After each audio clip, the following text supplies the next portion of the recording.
Guys, we have to talk about this.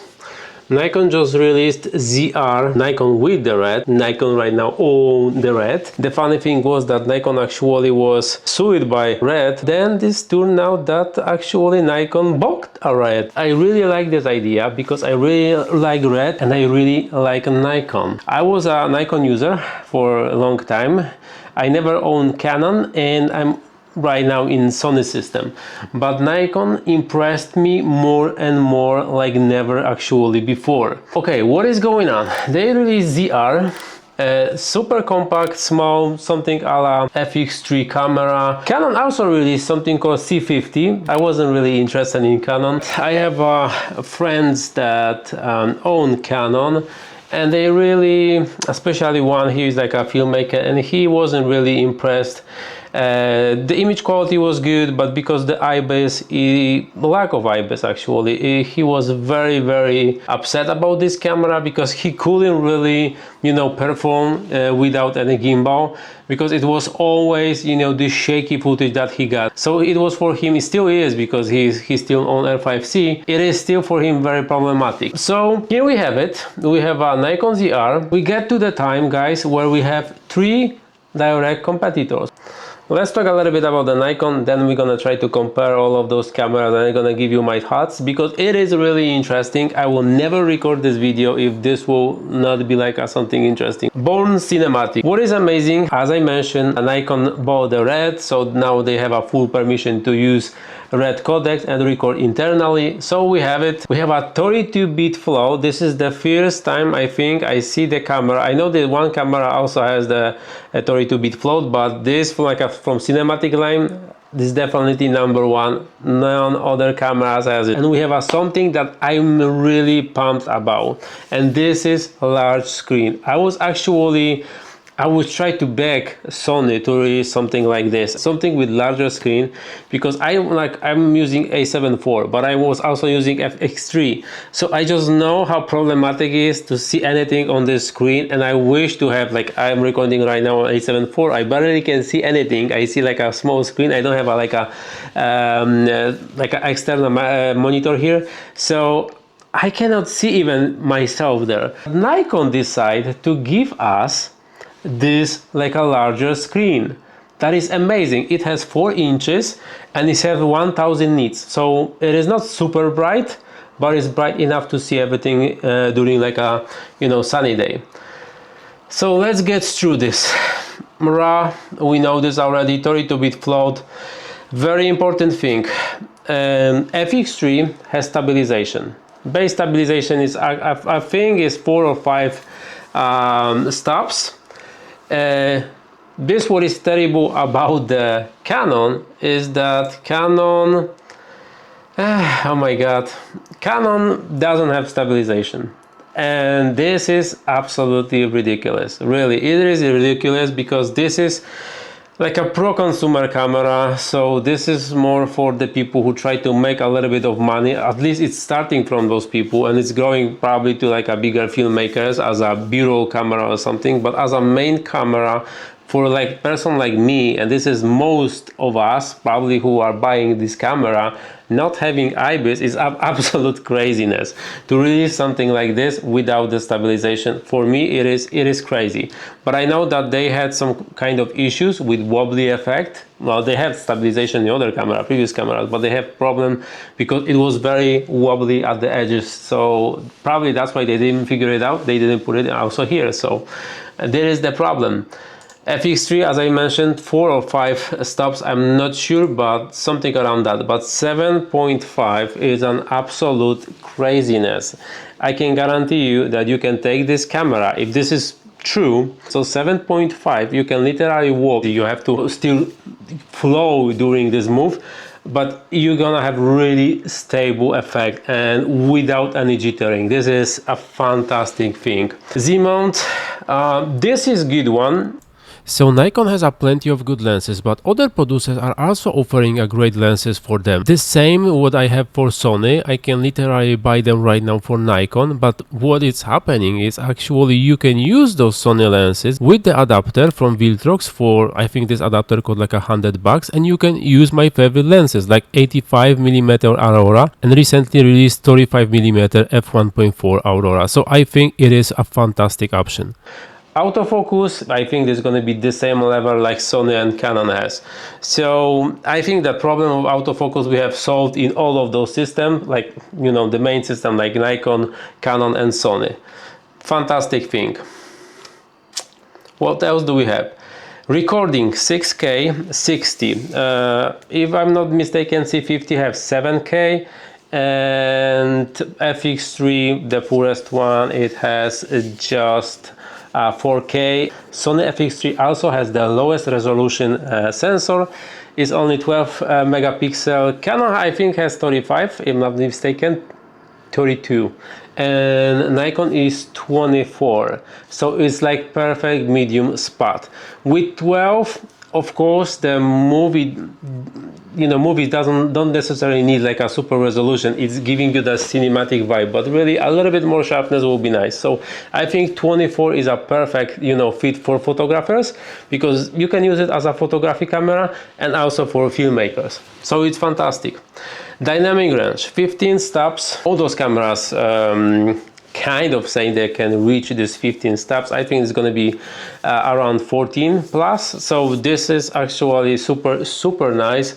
I saw raw footage from ZR already from other YouTubers, and really it performs very nicely in very harsh light. They have very similar optional microphone MED10, something very similar that Sony released, but I think is a little bit smaller. The good thing about microphones, internal microphones, besides the story-to-bit flow, is that they have this microphones really nice quality. I hear the quality from ZR and it's really nice. For example, A7IV and FX3 internal like audio, it's nothing spectacular. Okay, I know we are mostly using like an external, you know, shotgun mics or microphones or stuff like this, but still sometimes you have to pull out this camera. Like, you are pro consumer, you are doing weddings, like real estate, sometimes you have to record something or you want to record vlog.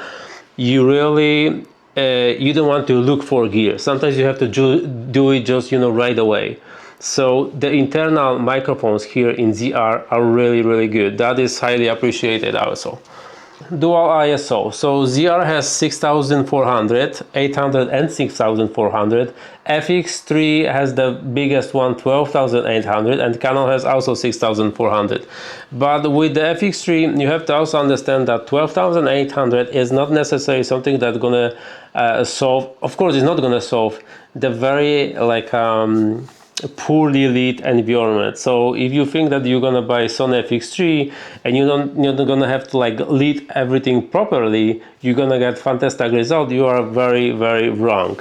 You have to put you know, a little bit work to adjust everything, you know, to light the scenery properly, because without it, even this ISO 12800 not gonna solve the issue. So I think that 6400 is still, it is fantastic. If this is gonna be like a no noise in 6400, no problem here. I will be very satisfied, especially because we have amazing lenses right now.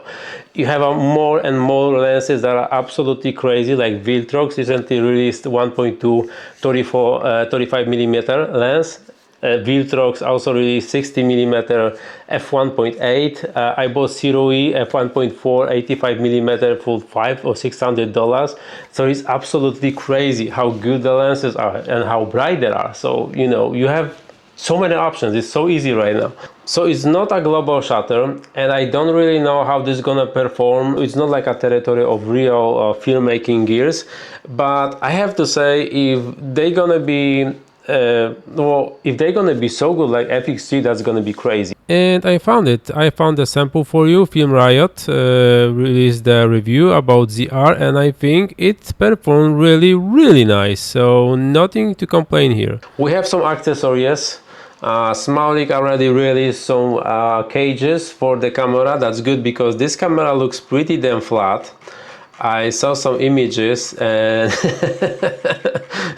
I don't know, it's look literally super flat. I do not deny that I would prefer to have a little bit more grip, but also if we have some form of like a cages that's gonna, you know, give me a little bit of grip and give me a little bit of customization, that is fine with me. I have no problem with this. Only one thing that I will prefer to have from other camera, and this is from I don't know, C50 has it, but I wish I can, wait, let me see. Yeah, C50 also has it. They have like a fan, you see, they have fans, this one and FX3. So this is something that I would like to have in the ZR. I saw some reviews. I also know that Z8 performed very nicely, recording 4K without any problems, even longer like a time. So I think the same gonna be with the ZR, so you're gonna be able to record. I think it has a limit of 2 hours, so I don't think it's gonna be any problem. The thing is that sometimes during like a, you know, very hot days when just sun's gonna hit this camera, if you're gonna record continuously like during the wedding time, it may, you know, give you a little bit of trouble, but I don't think it's gonna be very problematic. But in this case, if you are recording more and more, like if you try to record whole day, so probably you prefer to buy Sony. If you are going with reliability, I think Sony give you the best reliability and overall the best performance, in a way that, you know, everything is gonna just work and you're gonna finish the work, but you're not gonna have all these features that actually ZR has. I don't have a problem with this because I'm shooting A7IV and I never have any problem, so probably I'm not gonna have even problem here. Because, you know, we always have some breaks. We always have some breaks, recording material, like a filmmaking material, you know, commercial, whatever. We always have some breaks, so it's not like we continue to record it. But actually, I was using A7IV multiple times when I had to record for like a 10 hours long, and I didn't have like any issue. Of course, I had some breaks, 15-20 minutes. Like I was recording an hour, 15-20 minutes break, an hour, and this took like whole day long, so I didn't have a problem. So I don't think you're gonna have problem also here. And the last one, and the most important, because this was an absolute shock. I think that also Potato Jet said it. I have a weird feeling that Nikon tried to kill the market, because with this price, it is absolutely insane that for 2,200 you are getting everything. That is absolutely insane. Comparing the price with the Sony cost $3,890, CX50 is $3,900, and Nikon ZR is only $2,200. So you can have two Nikon ZR for price of these cameras like Canon and Sony. So I think that it is an absolute crazy deal, and I'm waiting because probably Nikon and Red is planning something bigger. There's gonna be like a base camera, like a ZR, and they're gonna release something that is way stronger and way better. So probably this is gonna be like a lower level camera, and we're still waiting for something way better. If I'll have to pick something from all these three cameras, I will go with Nikon ZR, and I'm super happy with Nikon because Nikon for me works many years, so reliable. I never had any issue with Nikon. It is fantastic news that, you know, someone finally attacked those big brands like Canon and Sony, who really charge a lot of money. Well, those cameras are still amazing for the price, for $4,000, but Nikon actually start biting them very badly. This is my pick, especially right now when you can switch lenses from Sony to Nikon. It is the way to go. So that is it, guys. I'm super happy about the Nikon. I wish them luck. I hope they're gonna release something even better than this, something greater, something spectacular, and they hit the market very strongly and they take over everyone. So I wanna see this at least for fun. I think it's fantastic that Nikon is, you know, doing something crazy. And I'm super happy. I'm really super happy. So if I will be in a need, like bigger need, I will definitely go with ZR. So let me know in a comment what do you think about this camera. Let me know about the price, comment the price, let me know what do you think about the price, because it's absolutely insane deal. So for this price you can buy Sony FX3 with APS-C sensor. It is absolutely ridiculous what they did with the camera. And moreover, you can pre-order it right now. This is really good camera. If this starts selling, I assume the price will go up a little bit, $300, $400, $500. I hope not, but you know, I'm just giving you a little bit like a heads up that this may happen. Let me know in the comments what do you think. Like and subscribe, stay with me. Links down below if you want to support me, and I'm gonna see you in the next one. See you guys.